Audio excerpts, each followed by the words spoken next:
Hello everybody, it's Jazz. I know it's been a while since I last posted a video, but this one was actually by request. So I really wanted to show you how language learning as well as cultural competency can really benefit people and serve people on both a macro and a micro level.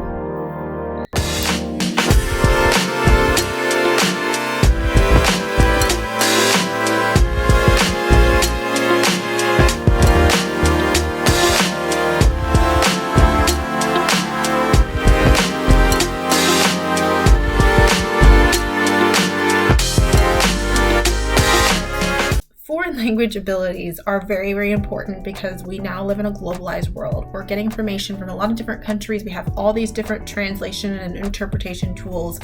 We're much more globally active, as global citizens than we used to be, maybe like 100 years ago. Information is a lot quicker, and it's even more important now to be able to have these skills. Especially because we're interacting with people from different cultures, like for example, immigration. People migrate everywhere. I know that on a global standpoint, like international relations, when a lot of things are going on, like for example, right now there's the Russo-Ukraine war going on, and you've got all these things going on with Israel, Palestine, Lebanon, and all these different things. Those do require language skills, especially like at the State Department, because they do, and the UN, because they do a lot of things that involve negotiation, especially when you think about it on a diplomatic standpoint. So that just in itself is a need. So when you have those skills, a lot of times is that people might want to use it. The whole point of learning a language is not to just say you can learn all these languages or you speak them for as a party trick. It's mainly to be used. So on a macro level, when it comes to serving people, so this usually comes in the form of maybe about 3 different things. It can usually come into humanitarian efforts. It can usually come into play with foreign services or like diplomacy, and it can also come into play with global business or even social responsibility when you think about volunteering abroad, missionary work. Those things do come into play on a macro level. So on a micro level, that's more like day-to-day, who you're interacting with, just your everyday person. Let's say your next door neighbor is from Chile. So just as an example, and Spanish is going to be something you're going to hear. And if you really care about the relationship you have with that neighbor, then you really want to be able to learn Spanish, or even if you've learned Spanish, be able to use it in a way that can relate to them. So a lot of times this is really just, like I just said, helping refugees, immigrants that just happen to be in your area. And then also on a deeper level, it's just basically building relationships and connections. Because I lived in Los Angeles. I had a lot of friends who were from everywhere, just trying to get an education. So that's just one of those things. And also for tutoring and language learning mentorship, that's actually a way to help people, because you're actually, you're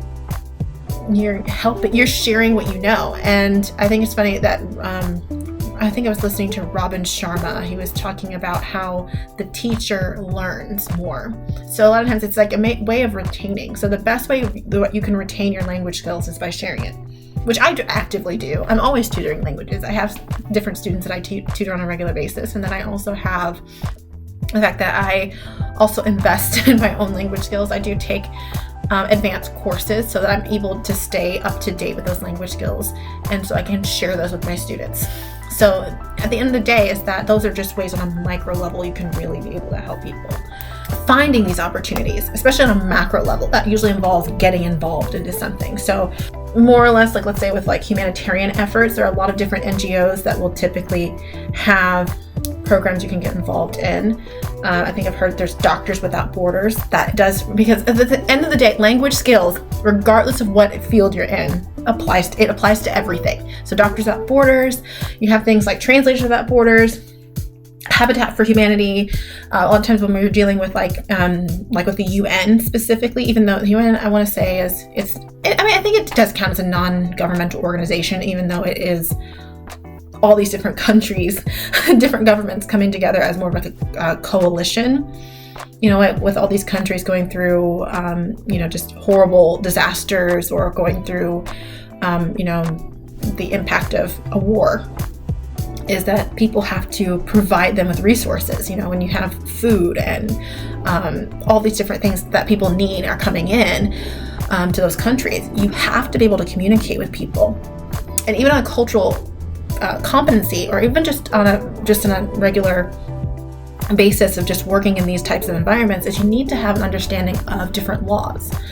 Because sometimes with interacting with people, there's certain things certain procedures that you have to follow and things like that. So it's really important to know that, but then also be able to communicate that with other people, especially if there's issues. And the worst thing you can do is be in a situation where there is no comprehension. There's always usually ways for you to go online and be able to apply through, their websites. They usually have volunteer programs. They may have some language requirements, so you want to look into if there's any certifications that you need, if you have to take any tests, any type of proof that you can speak that language. If you're working with a country that speaks a similar language, or pretty much the same language as you, then that may not be fully, much of an issue. But on a general basis, is that some of them do require languages. Like especially if they ask for a resume, they ask for, specific credentials, you want to be able to have those ready to apply. If there's any interviews, because sometimes some of these are kind of like jobs when you really think about it, depending on what you're doing. There are so many volunteer platforms. Like, I think there's like the UN volunteers, there's like Volunteer Match. I think there's several different platforms that allow you to find these opportunities so that you can use your skills and actually help people. So on a diplomatic standpoint, if you're really trying to work for the State Department, you want to work in foreign services, you really are just, or the UN, you really want to get into international foreign policy or international relations on a larger scale. So governmental opportunities, usually foreign services officers, typically they do require a fluency in a certain language. So that's up to you in terms of like how you want to get there, or if you're already there, to be able to just figure out a way to use it to apply. Then there's also the Peace Corps. Peace Corps that might have different standards.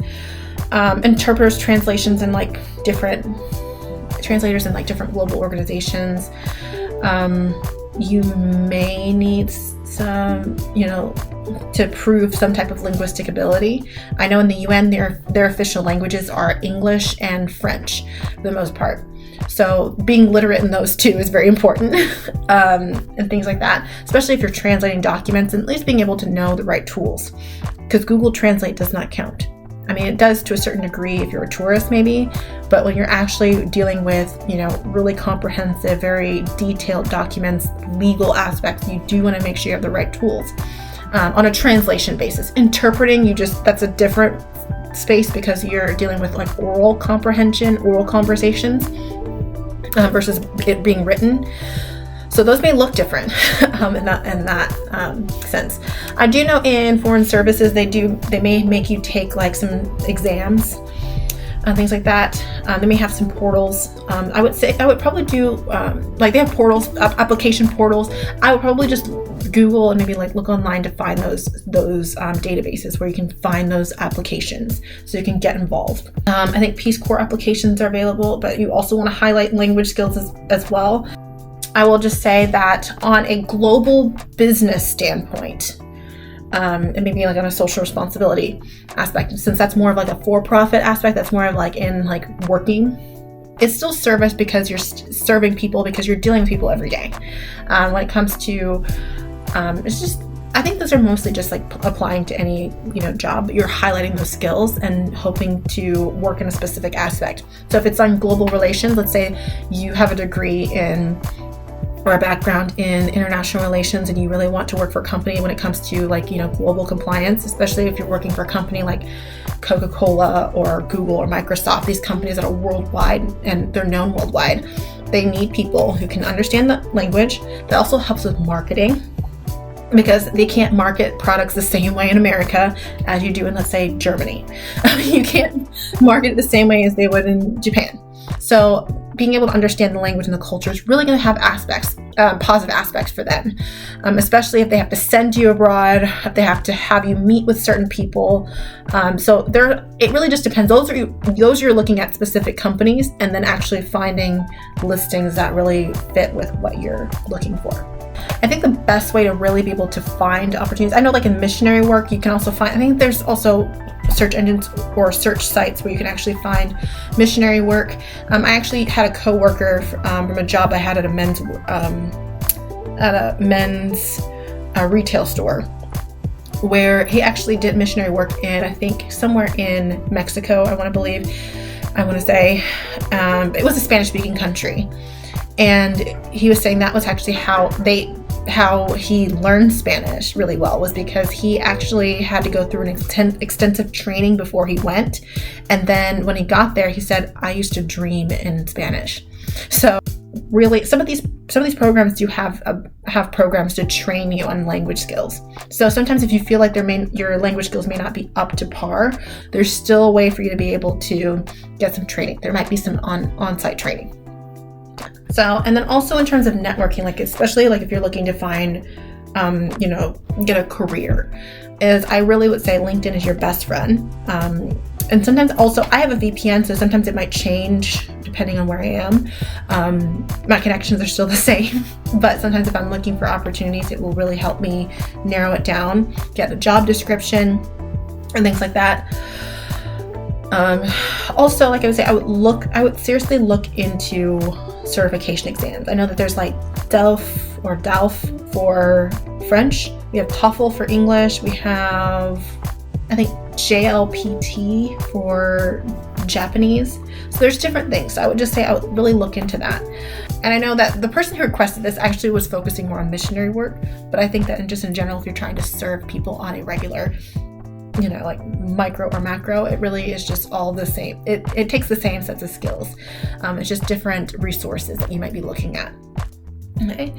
Micro level, I will just say that just as a further way to apply yourself, sometimes it can really be just sharing your language skills. I mean, I think it's just simple as that. Helping people when they struggle. When I was in Los Angeles, Spanish was the prevalent language that was spoken there, outside of English, of course, but there were a lot of Spanish-speaking people. And so when you have that, or let's say you have language abilities, especially if you're biliterate, is that you can help people. I remember there was someone in a Target who had a product in her hand, and then she was asking like Spanish, speak Spanish, like she needed someone to help her. And I also know that like in my mind is that I was just learning Spanish, so I wasn't going to be the biggest help. But what I really think is that just imagining myself from where I am now versus where I was then back in like 2015, 2016, is that if I had the skills that I had now, then I probably would have been able to help her. So helping people. And I know that sometimes it's controversial. People might think like, oh, it's America, we can speak English. But like we're a country of immigrants and people are coming here and they're learning. And having had the experience of being an immigrant before, and when you know what that feels like, on the other end, like when I lived in Germany, having to realize that like even though I had spent 4 years learning German, I still was afraid to talk to people. I was hoping that this guy would not help. I would find what I was looking for, he wouldn't help me, so I didn't have to talk to him. But he did. And you just kind of, in certain cases, it's just that we just got to help people out. I mean, that's just a part of living in a community, no matter where you are. So that's just all I will say. I think that it takes really no effort at all to be kind to people. I mean, I remember when I was at a church, it was in Koreatown, and there was this elderly lady, she only spoke Korean, and we were trying to figure out a way to help her. We were getting out Google Translate, what we need to do, because sometimes when people migrate, they might they usually will spend their time around people who speak that language, especially like when you see people who are like first or second generation, and it's like, oh yeah, like I'll speak English to you, but then my grandmother, I will speak to her in Korean. There are certain cases, like I actually work for a judge, so there are certain cases where, I mean, we've had people like in our civil court where, someone gets a summons or something like that, and then they come in with their daughter. It's like, I'm here for my mom because she doesn't understand. So it's part of the process. And I think that it really isn't going to hurt us to be kind to people. I mean, it really doesn't hurt, considering that this country used to be the home for Native Americans. So it's much more diverse than now. And I think that we just need to just be kind. I think that's just really just my overall message on a micro level. I think that, volunteering to like tutor, or even if you're, in my case, I do paid work, but at the same time, I'm still helping people with those skills. And also the quality of how I try to help is really important, because I think that it's necessary to learn, like when I teaching about the culture, teaching about how people use the language, teaching about the diversity of it. Because like there's certain languages that multiple countries speak and everyone's different. And so also even like ways of identifying or being able to ask someone where they're from. Don't assume, just those basic social etiquettes that can really just help people just feel more included in our community. So that's really what I have for you today. I really hope this helps you. I hope this helps you find some opportunities. I hope this gives you some tips on how you can be able to really go about those opportunities. So I hope that you, whatever level you are in your language abilities, I hope that you're able to find good use for it to serve others. Bye.